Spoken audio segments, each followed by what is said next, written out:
नमस्कार and welcome you to वर्ल्डोपीडिया। दोस्तों, आप सबको पता होगा कि भारत जो है वो इस साल G20 का प्रेसिडेंट है और जो G20 के हेड ऑफ स्टेट्स की मीटिंग है वो 9 और 10 सितंबर के बीच में न्यू दिल्ली में आयोजित होने वाली थी। ये भारत के इतिहास का अगर बात करें तो सबसे बड़े इवेंट्स में से एक है जो कि भारत होस्ट करने वाला है। और अगर आप सबको G20 के बारे में नहीं पता तो हो सकता है कि आप बहुत ही ज़्यादा जो ग्लोबल पॉलिटिक्स है और जियो पॉलिटिक्स है उससे दूर है। फिर मैं आपको बता देता हूँ कि जो G20 है वो ग्रुप ऑफ 20 यानी कि 20 सबसे जो एडवांस्ड इकोनॉमीज़ हैं उसका ग्रुप है, जिनकी मीटिंग हर साल होती है और वो डिसाइड करते हैं कि किस तरीके से जो ग्लोबल इकोनॉमी है वो आगे फंक्शन करे, किस तरीके से हम डिसीजन बनाएं। तो जो G20 में है वहाँ उसमें जो America, Russia, China, India, Brazil, जो 20 सबसे बड़ी इकोनॉमीज़ हैं वो तो है ही। उसके साथ साथ भारत ने कुछ और भी कंट्रीज़ को बुलाया था, लेकिन ये माना जा रहा था कि जो भारत में G20 होने वाला है वो सफल नहीं हो पाएगा, क्योंकि जो रशिया के प्रेसिडेंट है व्लादिमीर पुतिन और चाइना के जो प्रेसिडेंट है शी जिनपिंग, उन्होंने पहले ये संकेत दे दिए थे कि वो इस G20 की मीटिंग में भारत में नहीं आएंगे। इससे जो है वर्ल्ड मीडिया स्पेकुलेशन लगा रहा था कि क्या जो भारत का G20 मीटिंग होने वाला है वो सफल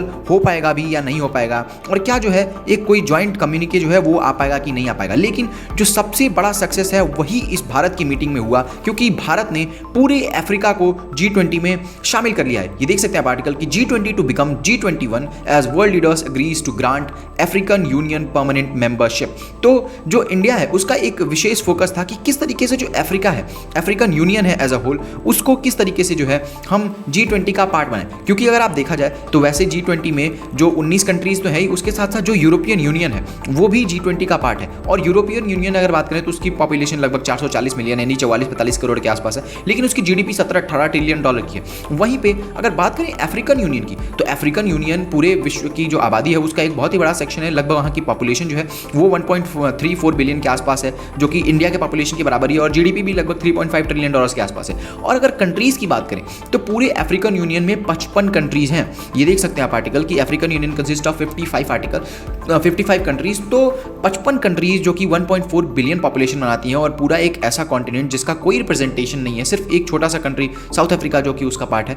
तो ऐसे में इस पूरे अफ्रीकन यूनियन को इसका जो राइटफुल प्लेस है वो इंडिया ने दिलाया, और ये इंडिया दिला के जो है इंडिया अपने आप को ग्लोबल साउथ का लीडर पूरी तरीके से साबित कर चुका है। ये देख सकते हैं आप आर्टिकल द डिप्लोमेट का कि India's G20 presidency giving voice to the global south. तो इंडिया जो है वो ग्लोबल साउथ को एक वॉइस प्रदान करने की कोशिश कर रहा है। ग्लोबल साउथ वो कंट्रीज हैं जो बहुत इकोनॉमिकली पुअर हैं, अंडर डेवलप्ड हैं, वो कंट्रीज ग्लोबल साउथ में आती हैं और उनका लीडर भारत बन रहा है। और जो इंडिया है उसको पता है कि कैसे अफ्रीका के पावर को टैप इन करनी है, क्योंकि जो ग्लोबल इकोनॉमी का फ्यूचर है ना वो अफ्रीका में डिपेंड करता है। ऑलरेडी एशिया तो डेवलप हो ही रहा है, उसके साथ साथ जो यूरोप है वो पहले ही डेवलप हो चुका है, अमेरिका में भी अमेरिका जो है वो डेवलप है। लेकिन जो अफ्रीका है ना उसका पोटेंशियल अभी फुली तरीके से जो रीच नहीं हुआ है। अफ्रीका बहुत ही तेजी से डेवलप कर रहे हैं, और आने वाले समय में इंडिया देख रहा है कि अफ्रीका को किस तरीके से इंडिया जो है वो एज अ मार्केट कैप्चर कर सकता है, और इंडिया का जो ग्लोबल ग्रोथ है उसको किस तरीके से अफ्रीका जो है वो फ्यूल करेगा। क्योंकि इंडिया अगर नई मार्केट खोजेगा तो उसमें अफ्रीका एक बहुत ही इंपॉर्टेंट रोल प्ले करने वाला है। उसके साथ साथ जो अफ्रीका है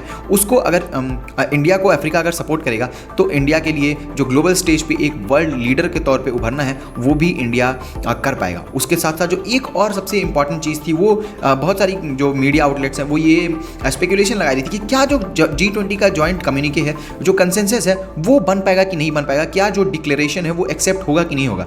तो यहाँ पे आप देख सकते हैं द र्यूटर का आर्टिकल कि Indian PM Modi says G20 leaders declaration adopted. तो जो G20 का डिक्लेरेशन है उसको भी अडॉप्ट कर लिया गया, और ये इंडिया के लिए एक बहुत ही बड़ी विक्ट्री है, क्योंकि जब से G20 की मीटिंग स्टार्ट हुई थी ऐसा कभी नहीं हुआ था कि जो डिक्लेरेशन है उसको एक्सेप्ट नहीं किया गया हो, या फिर जो मीटिंग है वो बिना कंसेंसस के खत्म हो गई हो। लेकिन इस बार ये स्पेकुलेशन लगाई जा रही थी कि जो रशिया यूक्रेन की वॉर है या फिर जो क्लाइमेट क्राइसिस के ऊपर जो मुद्दे हैं उन पे जो सारी कंट्रीज हैं वो एग्री करेंगी कि नहीं करेंगी। तो इसके चलते ये स्पेकुलेशन थी कि जो इंडिया का G20 है वो मीटिंग तो हो जाएगी लेकिन उसमें से कोई कंसेंसस नहीं निकलेगा। लेकिन जो इंडिया है उसने ना सिर्फ कंसेंसस निकाला बल्कि बहुत ही काफ़ी सारे मुद्दों पे जो कंसेंसस है वो हुआ। और जो G20 समिट है उसमें ये बात पे भी फोकस की गई रशिया यूक्रेन वार पे कि जो पीस है उसको बनाए रखना चाहिए, और जो न्यूक्लियर वेपन का जो थ्रेट है देना या फिर जो यूज़ करना वो इनएडमिसिबल है। उसके साथ साथ ये देख सकते हैं आप आर्टिकल अमिताभ कांत का जो कि शेरपा है हमारे कि G20 India has been the most ambitious in the history of G20 presidencies with 112 outcome.